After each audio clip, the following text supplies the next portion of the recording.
Welcome, everybody. Thank you for joining me as we continue to watch Diddy's defense team fight with everything they have to keep this man from doing life behind bars, because that is what Diddy is up against. The maximum penalty for the 3 counts against him is life in prison.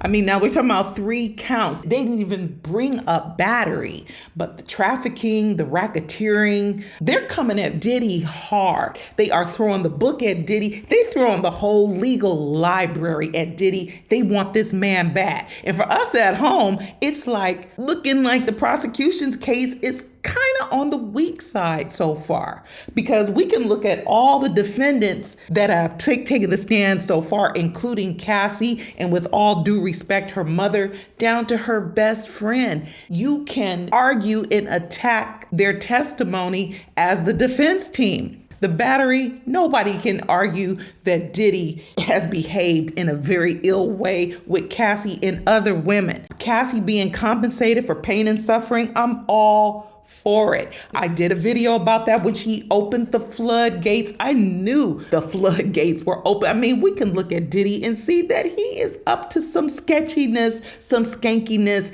some freakishness. And you know what? The way people get down behind closed doors, Diddy after hours, that really is Diddy's business, as long as you have consenting adults involved. And that's the question. Were these people consenting? And there's a lot of people saying, no, we weren't. But even at the time of Diddy's arrest in 2024 for these charges, he was in possession of baby oil and the pharmaceuticals, and even a lady of the night keeping him company. And that just goes to prove that there are still willing participants that have no problem partying with Diddy. Now, people are looking at Young Miami. She should be set to testify, as well as Kid Cudi. Again, Diddy after hours, it's the man's prerogative to live out his fantasies as long as he has consenting adults in his company.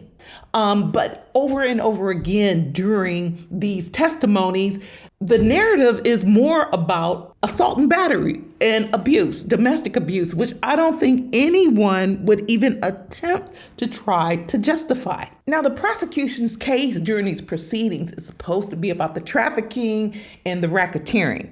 And they are doing a good job at making Diddy look like a punk, look like a dude that's not cool, but they are not really strengthening their case or really presenting their case well, in my opinion, about those charges. I don't know if they're going to stick.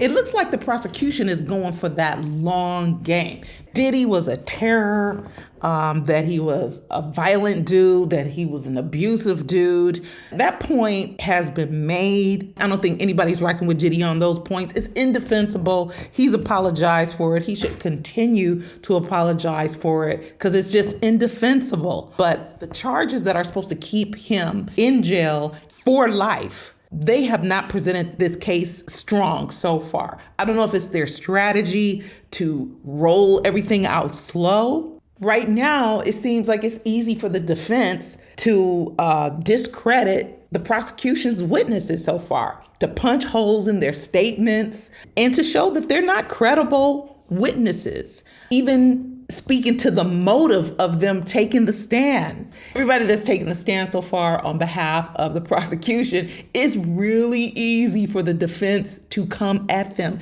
including, with all due respect, including Cassie's mother. The defense didn't even mess with Cassie's mother. They just left it alone. Actually, it's not even the burden of the defense to prove that Diddy is innocent. The prosecution has that burden of proof. And this is really not about Diddy being a roughneck, because I think we can all see that Diddy is a roughneck and he mistreated Cassie while they were in a relationship. Cassie was compensated with millions for that. Not saying that makes up for it, for sure not.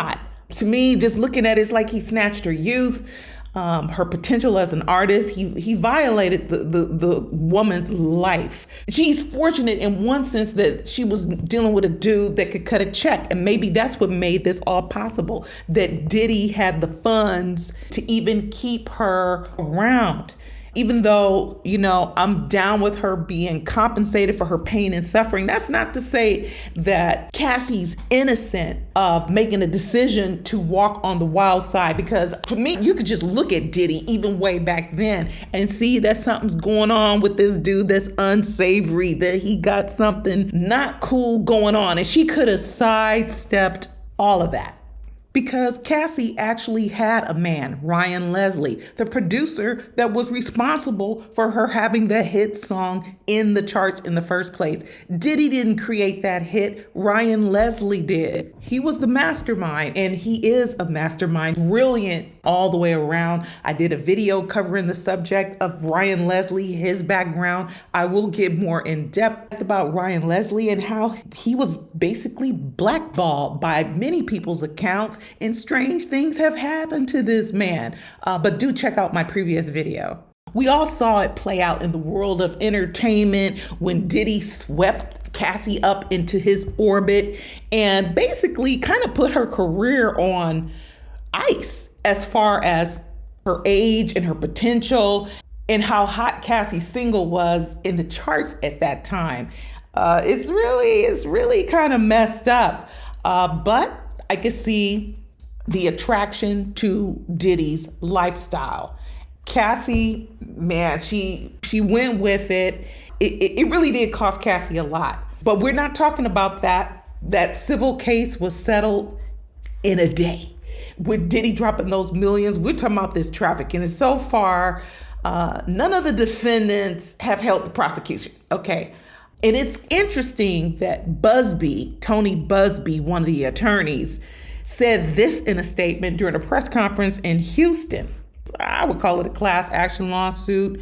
In part of a statement that he gave in a press conference in Houston, he talked about tens of victims that actually have reported, if you want to believe him, have reported their assaults to law enforcement at some point. But I guess they just didn't get any real legal response to their complaints. This is his quote. "I'm talking here about not just the cowardly, but complicit bystanders. That is those people that we know watched this behavior occur and did nothing." Now, actually, you could say that about all of the people that have taken the stand so far, that they did nothing, because no one did anything to intervene between Cassie and Puffy when they were in their relationship. You could argue that. It's not nice, but you could argue that. I mean, people took pictures, they talked to her, "Oh, you should leave him," or whatever, but like really making legal complaints about him, no one did that. So I'll just back up again. I'm talking here about not just the cowardly, but complicit bystanders. That is those people that we know watched this behavior occur and did nothing. I'm talking about the people that participated, encouraged it, and egged it on. They know who they are. Okay, so Buzbee filed another 6 complaints for people. Dawn Richard should be part of that, and her as a witness. Oh, my girl, with your changing story, 4 renditions to the Skillet story. As grimy as Puffy is looking right now, Mr. Sean Combs is looking right now, I find it hard to believe that he took a frying pan that had eggs in it and hit Cassie with that pan in front of witnesses, that he said a bunch of abusive language and threw a skillet across the kitchen, slamming stuff, scaring her, scaring the guest. Yeah, I could believe that. No problem believing that. And that's funky behavior, but that's not unique. Some people establish that kind of dynamic in their relationship. It wouldn't be me. And Cassie, she's lucky, she's fortunate that she came out of this. She has a relationship. She has her life in a reasonable level of sanity, because that was a dangerous game. Like I said, there's much more to get into as far as this trial is concerned, and some of the things that people are alleging about the real reason why Diddy's on trial, that this thing has levels. Just like Diddy's after party has levels, this case and the people involved, the levels of power, we are talking about levels all the way around. But there are tens of females and males named in this suit. No telling what kind of surprise testimony they have planned. We will see, and I will be here for it. I will see you soon, my good people. Thank you so much for joining me. Until I see you the next time, keep living your life like it's golden. Peace.